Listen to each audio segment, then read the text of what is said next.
Okay. Remember how to use the Zoom. So the class is about, can you guys hear me? Yes. The audio is okay. I mean, you can turn your videos on if you want, or you can leave them off if you want. It doesn't matter. I guess the best thing, like Robert Bach should mute, I guess.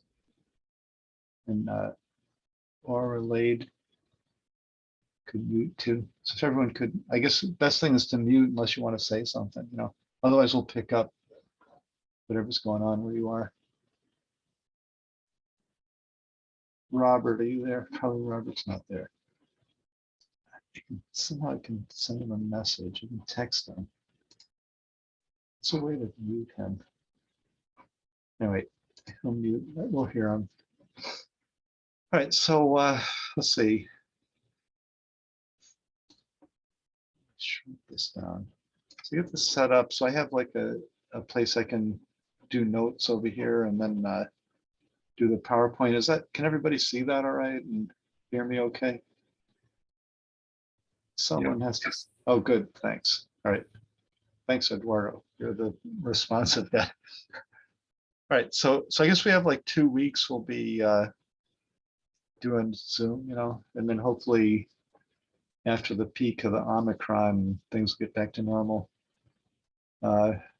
So we'll be meeting in Baldwin 6:45, hopefully in February or end of January. This is my name. That's my room's in 491 Rhodes Hall. And then this is the web page for the class, and the Zoom meeting code is here. Not sure, there should be 14, so 2 people maybe didn't get the message. Tried to email out. Oh, actually 3 people because we have 12. We'll write that down. There's 12. So 3 missing. So I have to figure out where they are. Anyway, this is recorded, so that should be okay. Then the web page. This is the web page, so it's just an open web page. And the slides. So the slides for class, I'm going through the slides. Slides 1 is the first part, and then the PDF of it is there. So if you want to go through the slides, you can click that. And then these are recordings from last year, 2021, actually 2020 and 2021. So part of 2020 and then 2021. So if you can look at those if you want, but I'll put in a new set for the at least the first 2 weeks this year, you know, of recordings. And then in the past, before we went virtual, we did like a quiz a week. So every Friday we do a quiz. So there's quizzes from all of history here, back to like 2000. It's like 22 years of quizzes, I guess, you know, for this class. So you can kind of look and see what's going on, but basically this is not going to be a quiz. It'll just be like a homework, you know, so it'll be in, I found that it was better to pair people up. So I'm going to have like groups of 2, and you can just do the homework each week. So, and Friday, instead of having the quiz, I'll go through the homework, like we can go through questions on it. So usually it's going to be something like a paper. It'll be a paper, like every week it'll be a paper. So this one last year was something on polymer, random walks, and then polymer crystals, viscosity. So it's just like overview of polymer physics, you know, rheology, flow, something about biopolymers. And then I gave, so there's like 3, there's like, actually that had like 4 papers or something with it, you know, so these are just kind of describing the only one. So Flory, this is a book, Flory 1, and then polymer transition, I don't remember what that is.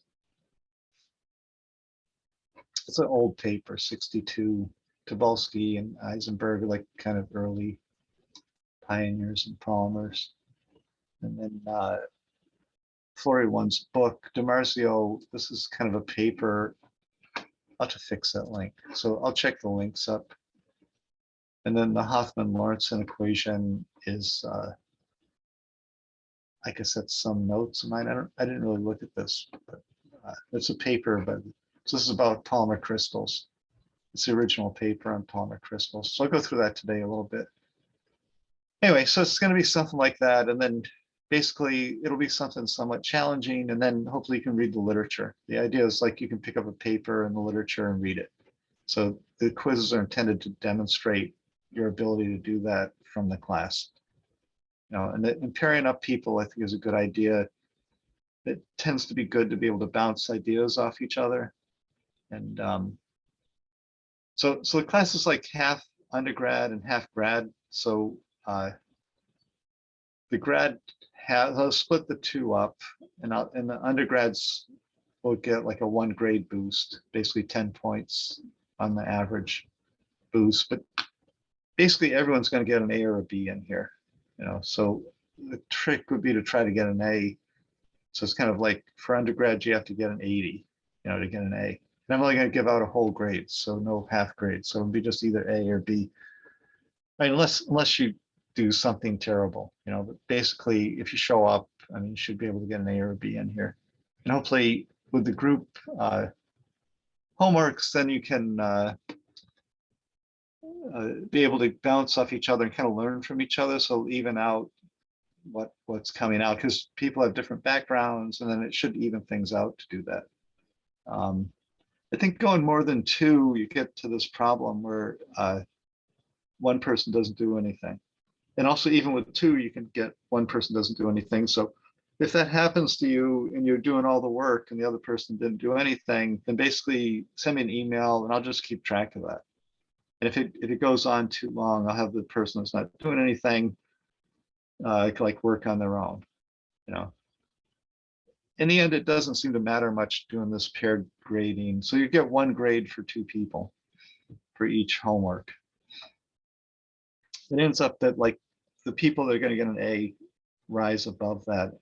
It ends up with the same grades in the end. The difference is people learn more. Like the people, especially at the bottom, learn more. Sometimes the people at the top learn more. So hopefully that'll work out. If people don't like that setup, you can let me know. I can change it. Okay, so all the old quizzes are here, which are quizzes now. They're homeworks, and then so just do that every week, and they'll be around midterm. I'll probably have an individual homework. Like one of the middle ones will be just individual. Then in the final week, I'll have a homework that's just you, not paired groups. Right, so there'll be like 2 cases where you do your own homework. So we'll have like 14 instead of 7. And this web page it's kind of disjointed, but basically it's got the links to different things involved in the class, like papers and web pages. And then it's got at the bottom all these books, right? So if you want to get one of these books, they're put in so that you can't exactly just get the book. So you click it and then it says it's not there. So you have to go to the end and then put in, it's like partly you need to put in the F for PDF. And that should get you the book. Right, so all the books are kind of there, but you need to know about this F thing to actually link to them. And then so there's a bunch of books you can look at, right, that'll have to do with kind of what we're doing. And you might want to just glance at those sometimes, or you might find them useful as reference. Or the main book is going to be the Strobel book, this first one, and then this Rubenstein-Colby book is a little bit easier than Strobel, and it kind of covers the same subject. And this Doi book is also easier than Strobel and covers the same subject. And there's this Heimitz book. It's a polymer chemistry book that's useful at times. And the original book for polymer physics is the so we got 13. So we're missing 2 people. All right. So the original book for polymer physics is the Florey book. So and that's from the 60s. Right? There's a biography. Paul Florey won the Nobel Prize. He was the second guy to win Nobel Prize in polymer. Staudinger from ETH in Switzerland was the first. and then Flory was a second, and he won it for this Flory 2 book, which isn't here, but before that book, he wrote this book, Flory 1, which is kind of like the book everyone should read if you're doing polymers. It's probably the most referenced book. It's called Polymer Chemistry, and the first half of the book is about synthetic chemistry, and the second half is about polymer physics. So he more or less formed the field with this book. And then he was educated at Ohio State, and then he taught at UC, for a while. And then he went from UC to DuPont, where he worked with a guy named Carruthers, who invented nylon and some other things, all the polyesters. And then he went to work for Goodyear during the war, and then he went to Cornell. Then he ended up at Stanford in the end. So this was written when he was at Cornell. He actually published some of his seminal work at UC, Flory. So anyway, so that's there. So you can look at that. And there's a bunch of other books here that you can take a look at. I think it's helpful to get different reference points for this subject, probably for any subject. So let's see now. Let me get this back in order. So, all right. So two people in this. So anyway, so this is the way the course, the outline for the course. So it's got kind of 3 parts. The first part is looking at what a polymer is, and kind of how you define it in terms of a single chain that's isolated, right? So like a dilute solution polymers. And the second part is when you put that into a melt. So you have a polymer, extruded polymer part or plastic part, right? So as you increase concentration, there's ways to understand it. So the second part is kind of talking about that. The third part is just a series of different kind of analytic techniques that are used to quantify features of polymers. Combined, those things more or less are polymer physics. And so the polymer field really has 3 parts. Right? You have like processing. First you have synthesis, so polymer chemistry.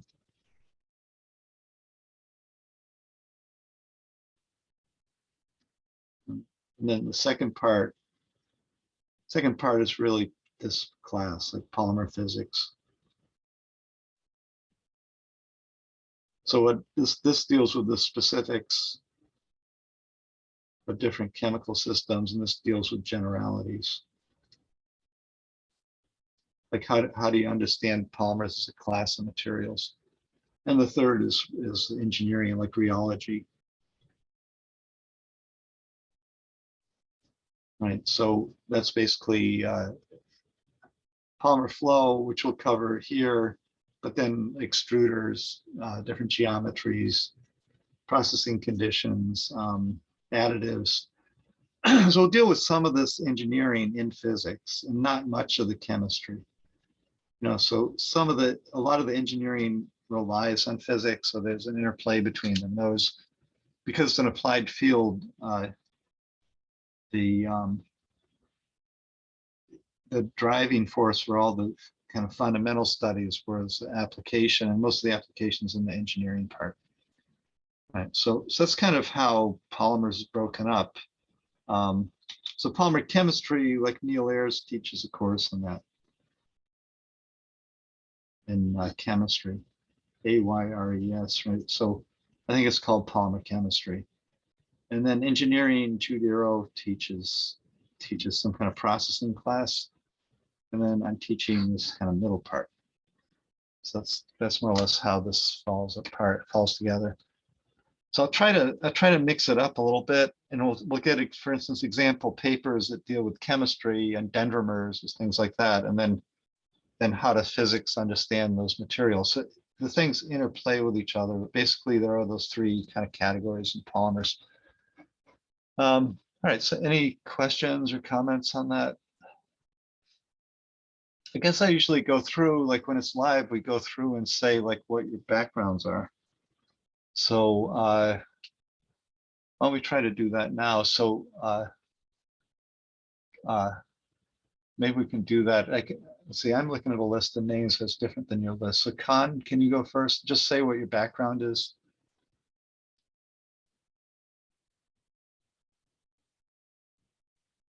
Khan Tran, are you there? Speak. Yes, I'm here. Good. Show your video too, so I can see what you look like. Unless you're like in your underwear or something. I don't want to see that. So, No, I'm good. I'm good. So, my background, I'm actually a fifth year in chemical engineering. My latest co-op, I was working as a mining company. My project was Polymer, and actually get to this class because I was working with one of your former students. So that's why I was, like joining this class. okay, who's the student? Dr. Motoric. Oh, okay. Oh, so you're calcium carbonate at, Yeah. yeah, okay. What's the name of the company? Omnia. Omnia, yeah. Yeah. Like he Okay. actually introduced me to you and told me like, like this about you in this class. So Okay, well, that's pretty good. All right, that's good. All right, Orlade, I don't know how to pronounce your name.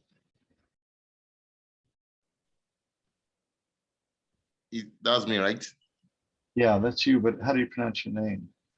Orilade Mejehimi, or you could just call me Meje. Okay, so my name is Meje, and my background is chemical engineering for my undergrad, and then I did oil and gas engineering in my master's.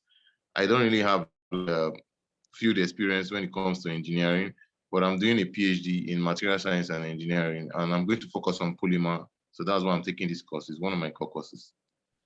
Okay, yeah, that's good. All right. Where are you from? Hello? Yeah, where are you from? Or you or lady? Is that right? Sorry, Yeah, what country are you from? I'm from Nigeria. Oh, Nigeria. Okay. All right. Yes. Well, that's pretty good. All right, Eduardo. My background is in applied physics, and I'm currently doing a master's in mechanical engineering, more geared toward like fluids and thermal. But I worked a couple times with like polymers, so I thought it was quite interesting, and I figure I will take this course. All right. What are you doing for research? I'm MEng, so I'm not doing research. It's just Oh, a okay. one. All right. Okay. All right, that's good. All right, Sarah. Hi, Hi. I'm Sarah. I am a first year PhD in chemical engineering. My undergraduate degree is in chemistry, although I did all of my undergraduate research in the physics department. I did phonon research, and in between the two, I actually worked in the refining sector for about a decade. So I spent the last 4 years as an asphalt technologist dealing primarily with rheology of polymer modified asphalts. So that's sort of why I was interested in this class. Okay. And you're in materials? No, I'm a PhD student in chemical engineering. Okay. I'm kind of like split between the departments, so I teach kind of undergrad in chemical and grad in materials, but that's a good background. So, all right, Jake H. Hey, how's it going today? You good? Good. I'm Jacob Hoffman. I'm a fifth year mechanical engineering technology major. I'm getting my minor in materials and another minor in robotics and automation. Okay. did you co-op or?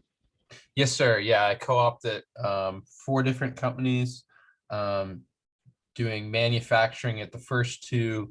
The second one, I worked for an artist, actually a blacksmith. He was doing welding. And then my 4th co-op was at a biomedical engineering company. That's pretty good. I mean, like combining the robotics and the materials, I mean, this additive manufacturing stuff seems to be like, Yeah, might be applicable. yeah, yes, sir. I'm really interested in that. We're doing BattleBots for my senior design project, and I've been able to implement some really, really cool things in that area. There's a guy at DAP, and I'm working with him, but doing like trying to produce wood with a computer, you know, like basically additive manufacture wood. So start with pulp and like try to make wooden parts with it, you know. Oh, interesting. Similar to what you're talking about, I guess. Yeah, you might want to talk to him sometime. I might bring him in. What was his name? Christoph,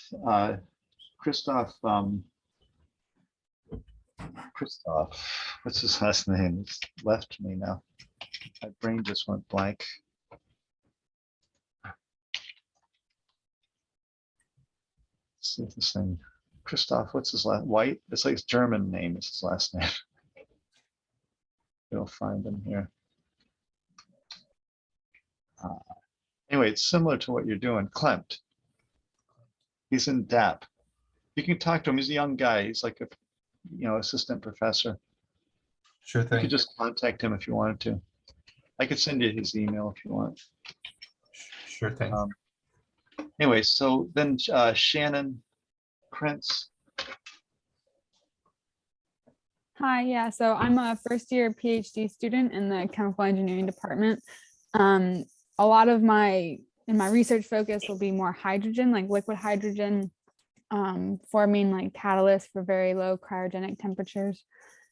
Dr. A is my advisor, and he thought this would be a good class for me. So. Yeah. Well, hopefully it will be. It's a little bit different. So you're making hydrogen fuel? Is that the idea? Yeah, so there's a joint project, and they want to take from Australia and Japan, they want to use hydrogen from Australia, and so they want to transport it. So it's dealing more with like the safety and transportation of liquid hydrogen. Oh, okay, like storage or something. Or Yeah. All right, that's pretty neat. Who's your advisor? Dr. A, but I'm actually doing my research in Germany, so I've got a different research advisor. Oh, we're in Germany. Aachen. It's called FC Jülich. So it's just a small research institute. Oh yeah, well, Jülich's a big place for polymers, you know. Yeah, they've got a lot of stuff there. Anyway, all right, that's pretty cool. All right, then, Steve Johnson. Hey, can you hear me? Yeah. I'm Steven. I'm a 3rd year chemical engineering undergraduate student. And I'm getting a minor in materials engineering. Okay. What are you doing for research? Oh, you're a grad student. You're an undergrad. All right. Sorry, Right. I was doing 2 things at once, and I was missing. Where did you co-op? I co-opted at SAIC, and I was doing stuff with the missile defense industry. So we were working on missile launchers and smart bomb racks. Okay, I don't know anything about that. Interesting. All right, hopefully this will be useful to you. I look forward to it. All right, let's see, Josh. Hi, I'm Josh Ackley. I'm a 1st year master's student in chemical engineering. I did my undergrad at Miami, and also in chemical engineering. Yeah, I know Josh. All right. Yeah, you've met me before. Yeah. All right. But, yeah, I didn't see your last name on your in the Zoom. It just says Josh. So, but all right. Yeah, Josh is like a chemical engineer from. Yep. I mean, you can. Yeah, with focus on, I did my undergrad with the focus on paper science, so I know a lot about the paper industry. Yeah. Okay. And then Robert, yeah, maybe we'll talk a little bit about that too. But yeah, Robert Bach, yeah.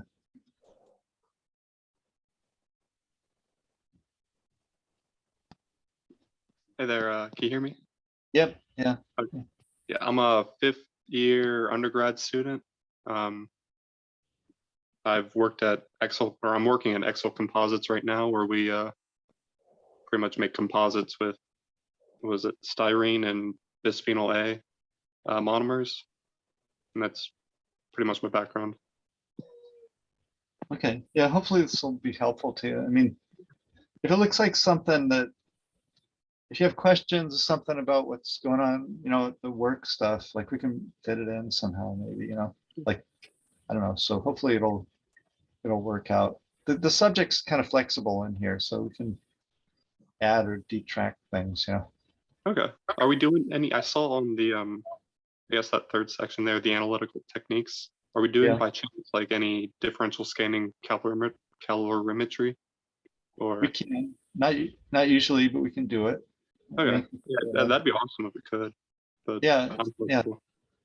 Yeah. All right. So I'll put that here and then I'll put in some stuff on it. All right, cool. It's not do that. Then actually we do talk about it generally once in a while, like at least transitions. But all right, Jonathan McLean. Hi, I'm a 3rd-year chemie undergrad student, and I'm also doing a minor in materials engineering. So yeah, that's my background. Did you co-op in polymers or anything? I co-opted at Nutrien, so an industrial chemical company. Okay. So I just thought this would be interesting. Yeah.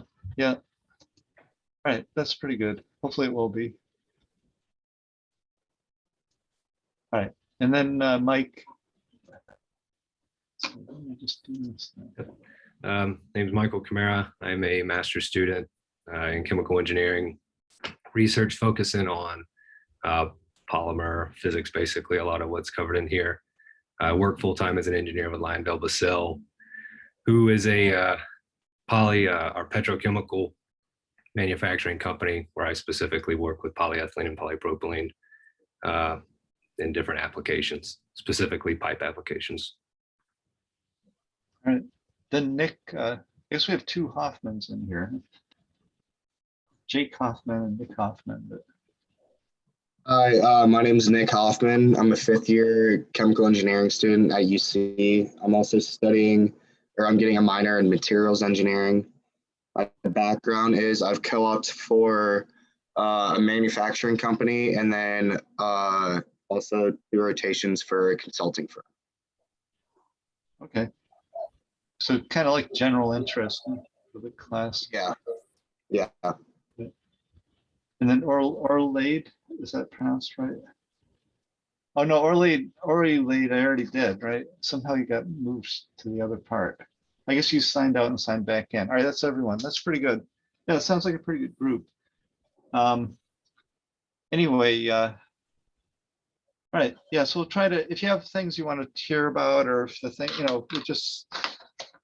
we can adjust things a little bit, towards whatever you want in here. And then hopefully it'll reach your expectations. Hey, Dr. McCullough, yeah.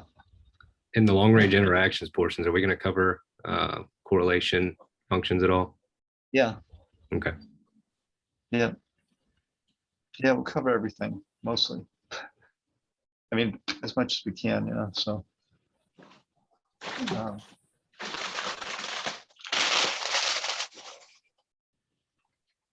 I guess I should add in DSE here.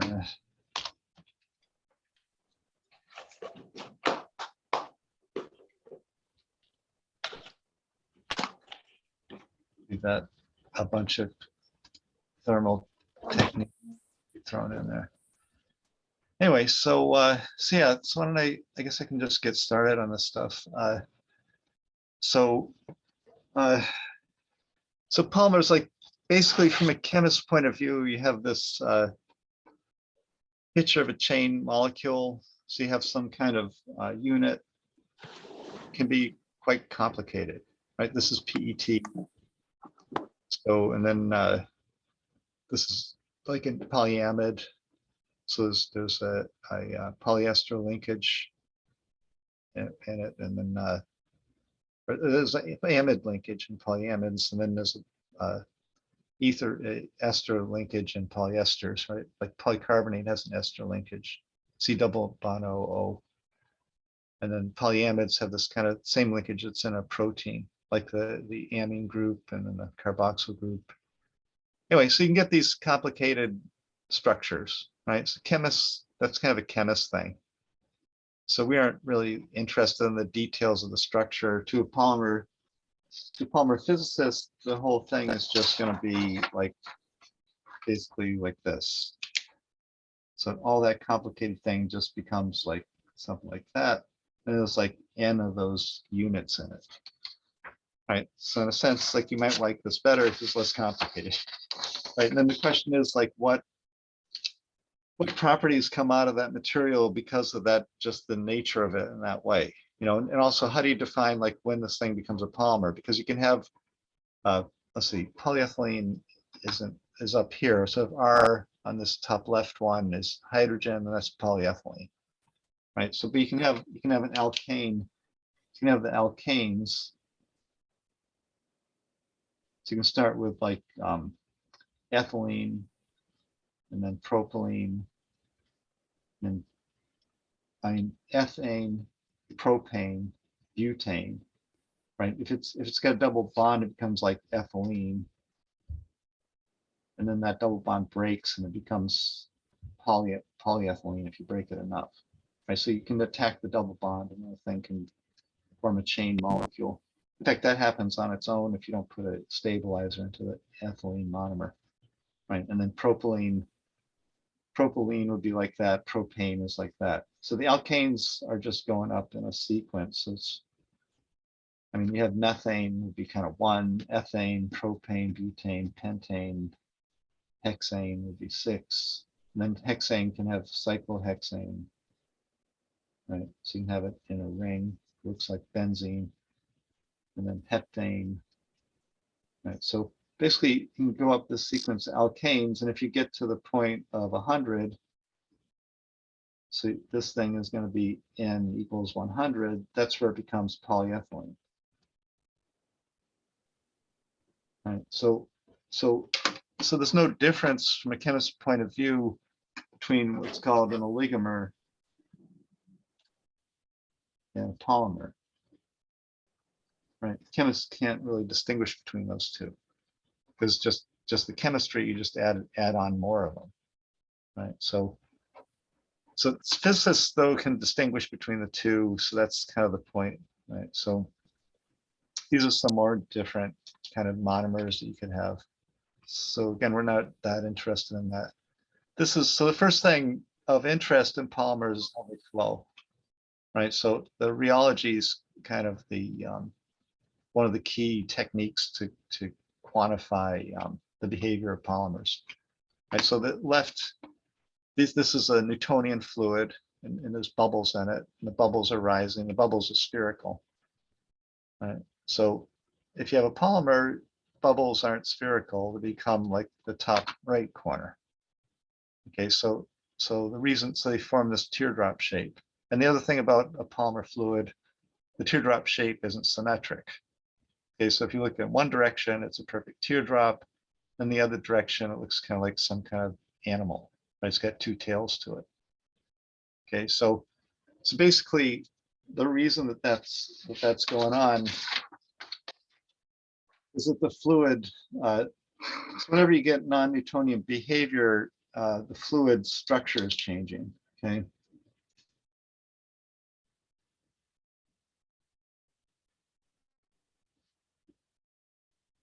So if you think about a shear situation, so if you have low molecular weight things and you apply shear to it, so they just move along, right? So basically you have a gradient. So you have a velocity at the top and this velocity gradient, dv, dy is this gamma dot, the rate of strain, right? So v being dx, dt, right? So this is really dx, dx, dt, dy, the same as x dy, which is the shear strain, and then d of that dt. So you take the dx dt and kind of move it down, dx, right? So this becomes the rate of change of the strain, right? So it's called the gamma dot for the thing.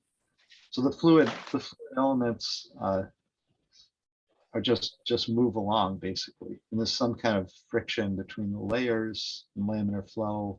And that basically gives rise to the viscosity, which relates that to the force. And the force that you apply versus this rate of strain gives you the viscosity of the thing. And that doesn't change. If I put in larger strains, that viscosity doesn't change.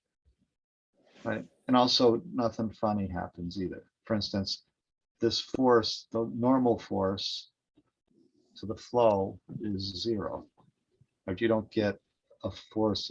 As you flow faster, you don't get pressure. Like if you run water through a pipe, the pipe doesn't blow up. Right? On polymers, on the other hand, the pipe can blow up. Okay, because when you apply the force to a polymer chain, which is long, right, long enough, this distance is going to be like maybe 1/10 of a micron, right? So substantial compared to the sizes that you're applying the force to. Then that thing can either, right, it's going to be probably asymmetric, so it can orient, and it can also like stretch out, but it wants to go back to this form. So the thing is like a spring. Okay, the chain itself is like a spring. So if you, within this flow, if you're stretching things out and they want to go back to that, that means it's going to have a normal force show up. That's called a force, a normal force, which means that you don't, not only do you have this shear stress going on, force per area, so force in the x direction down the flow and area normal to that. But you also have like a normal force, which would be like a tensile force, like Fx, Ax. So you have a tau XX, a normal stress that shows up. And the cause of that normal stress is because you've deformed the material. You have a structure that can deform under shear. And that only happens if you have a polymer. It doesn't happen if this thing is an alkane, like a wax. Once you get to 100, then you can have substantial deformation, and that leads to this kind of idea of a normal force. With that normal force, so before you had this bubble going up, and all it had was this drag force going on it, going down. Now you have a new force, a normal force that squeezes the bubble and makes it want to form a little teardrop shape. So there's actually 2 of these normal forces. There's one in the plane and there's one on the other direction. So there's a first and second normal force going on, and those aren't the same in a polymer for reasons that I don't know why, but basically they aren't the same. So if you're going to put a polymer into an extruder and you're going to extrude it, okay, the first thing that you'll notice is that the stream doesn't come out perfectly straight. There's a expansion of it, right? There's an expansion of the stream. If you look at that from this direction, the expansion isn't symmetric. So you get some kind of, and if you're making fibers, that could be important, right? So for processing, this idea of like what's going on and why becomes important. The other thing is that polymer fluids tend to form connected streams. So let's see. Or the lady, your mic's on. Your mic's on. You can turn your mic off. I have to figure out how to pronounce your name. Mute. Does that work? Yes. All right. I can mute now. There, I did it. All right. So the other thing is that this can form streams. So like when you, for fire protection and on ships, they'll spray out polymer into the water, and it'll make the fluid kind of connect together, right? So it's basically these chains, in addition to having these normal forces, the chains can entangle. So you can see this if you just take your cables from your computer. It never ceases to amaze me. Like I have a box, I put in the cables neatly, then I go to pull one cable out and they're all entangled. And it seems to be just a natural feature, but because they're entangled, and in some sense, a polymer melt or concentrated polymer is actually like one entity, right? Everything's hooked together. But this chain can travel, right? It's not a static entity. So it's basically everything's hooked together, but this guy can move like that. And that takes a certain amount of time, tau. So there's a relaxation time involved. That's the time that it takes a chain to escape from its entanglement, or it's called the reptation time. We'll talk about it later, but basically there's a time constant involved in the behavior of this material, which means that it's going to show its short times. So under high shear rate, at short times it's going to behave like a solid. And at long times, this will be able to squeeze out, and then it's going to behave like a liquid. So it becomes a viscoelastic. And that relies on having a long enough chain to do this. Right? So you can see other features in the rheology that are related to that. This guy will let me go there. This isn't it. Let's go to this thing. Get there, I have to do this. This might already be open, but let me do this. This will take you to this web page. Escape that. Sorry about that. All right, so this shows some of the behavior that you can find in polymers. Fibrillation, this is due to entanglements, right? Because the molecules are hooked together, then they can form fibers. This is the thermal behavior. So basically all fluids have this kind of Arrhenius thermal behavior. So there's basically the viscosity, oops, here. So the viscosity is going to be related to some zero viscosity. There's going to be an activation energy and then KT. So that means log of the viscosity over some zero viscosity is going to be related to 1/T. So at high temperature, this gets small, the viscosity decreases at high temperature. And it's going to follow an exponential behavior, right? So basically that's an exponential decay in viscosity with temperature, Arrhenius behavior, right? And all fluids have that behavior.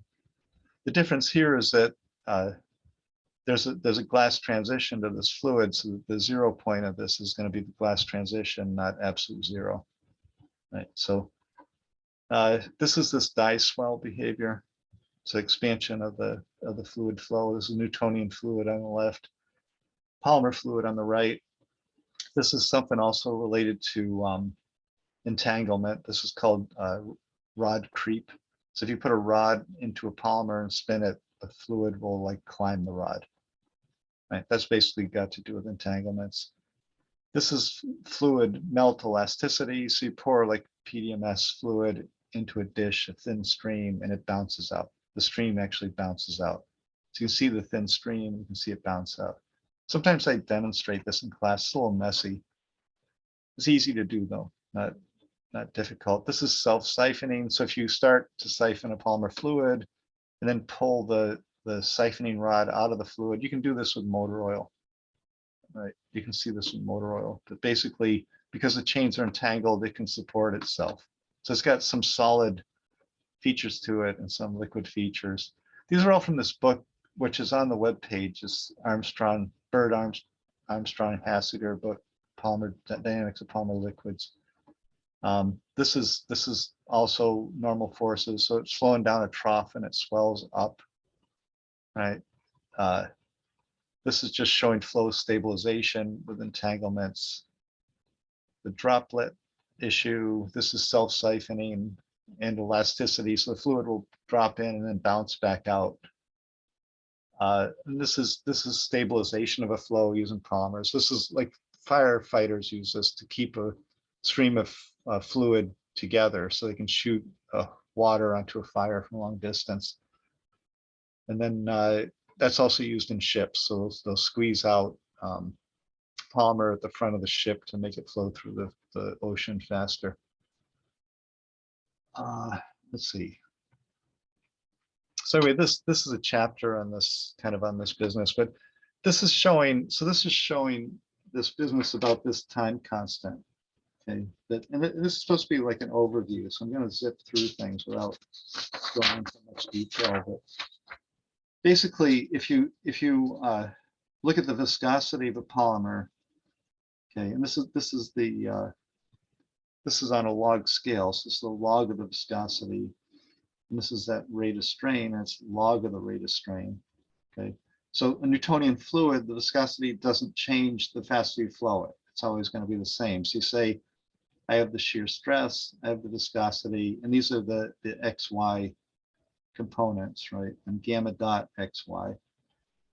So this is water, or something like well, basically something viscous, because I'm going to put polymer on top of it. But then a polymer also has a region where it can be Newtonian, but then this power law fluid behavior comes in, where the viscosity goes with the shear rate to some power, n, right? Something like a power of 3, 2 or 3. And it's going to have a decay. And then here, so the units of this thing are strain, d strain per time. Strain is dx dy, so strain doesn't have units. So the units of this thing are 1 over time, right? So, and this is a value gamma dot star where it starts to decay. So that's 1 over tau, like the time that it takes a chain to squeeze out of the entanglements. Right, so that can only happen with polymers. So you see this power law fluid behavior, and then supposedly as you're doing this, you're right. So below this is Newtonian. So you have a Newtonian plateau, and then you have a power law fluid region. And this terminates somewhere where the chain's kind of straightened out, maybe. There's another tau out here. 1 over tau, say star star. Right. So basically, you have kind of 2 regimes, maybe 3 regimes for a polymer fluid. This Newtonian regime, right, where you get this Newtonian viscosity or plateau viscosity, and then this regime. So that, and this is basically related to this entanglement behavior, right? So because of that, you can say, well, let's see if that's in here. It's not, it's in the notes. Okay, so because of that, you can say,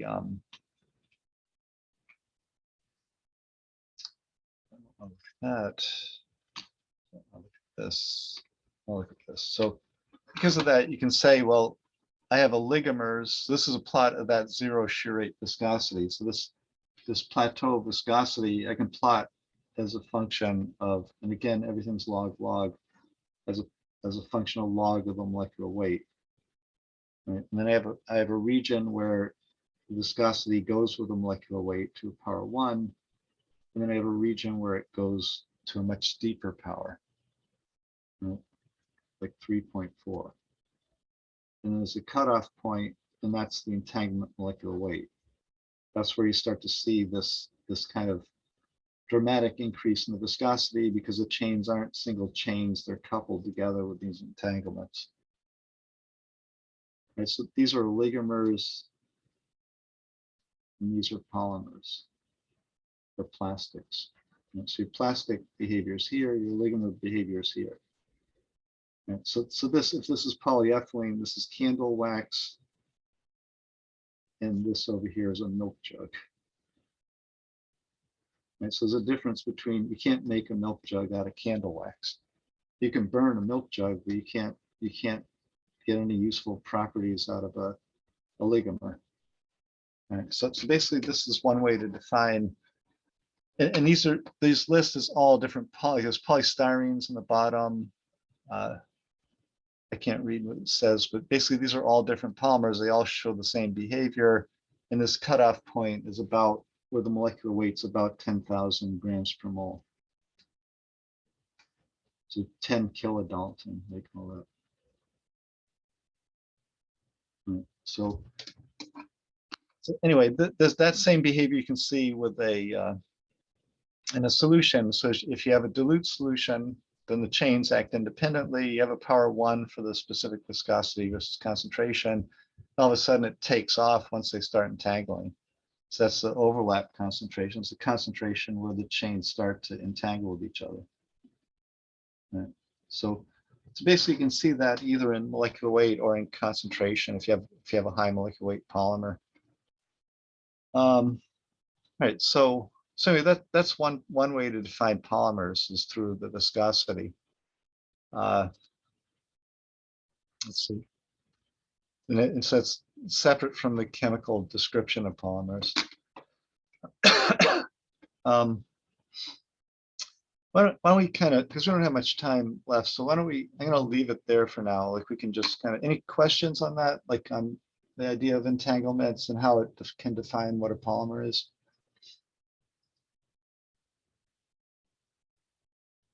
Okay, so yeah, okay, so anyway, so we'll pick up here on Wednesday, right? And then I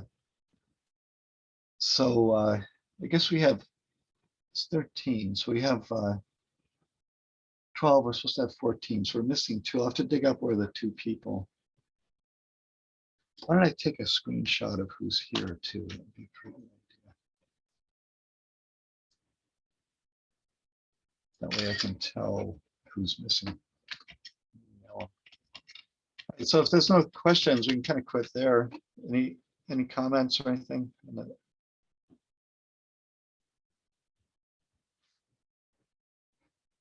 Okay. All right. So I'm going to sign off then. So thanks. I'll see you on Wednesday.